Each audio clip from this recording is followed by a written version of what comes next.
مدینہ میں ہم دیکھتے ہیں ایک اور خاص فضیلت ہے، اور وہ یہ ہے احد پہاڑ کے متعلق۔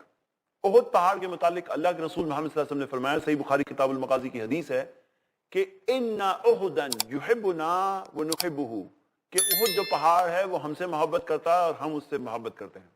تو نبی صلی اللہ علیہ وسلم نے احد کے متعلق یہ بتایا، اور ہم دیکھتے ہیں وہاں پہ احد کے جو شہید، جو 70 شہید جنہیں شہادت کا مقام اس مقام پر ملا، اس جگہ پر ملا، ان کی قبریں بھی موجود ہیں۔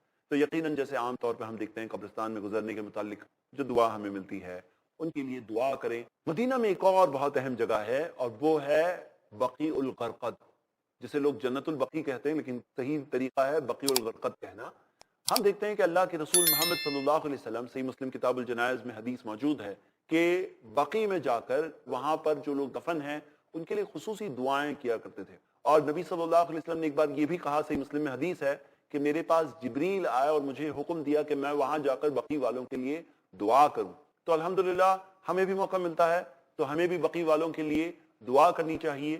الحمدللہ وہ ایک مقام ہے جو انہیں ملا، یہ وہ لوگ ہیں جنہوں نے ہمارے نبی صلی اللہ علیہ وسلم کا ساتھ دیا۔ اللہ تعالیٰ سے ہم دعا کرتے ہیں کہ اللہ تعالیٰ ہم سب کو پیارے نبی محمد صلی اللہ علیہ وسلم سے سچے طور پر محبت کرنے اور ان کی اتباع اور پیروی کرنے کی اللہ تعالیٰ ہمیں توفیق دے۔ اے اللہ ہمیں مدینہ کے مقام کو پہچان کر مسجد نبوی کی فضیلت کو پانے اور اللہ کے رسول محمد صلی اللہ علیہ وسلم سے سچے طور پر محبت کرنے کی توفیق دے۔ آمین۔ وآخر دعوانا ان الحمد للہ رب العالمین۔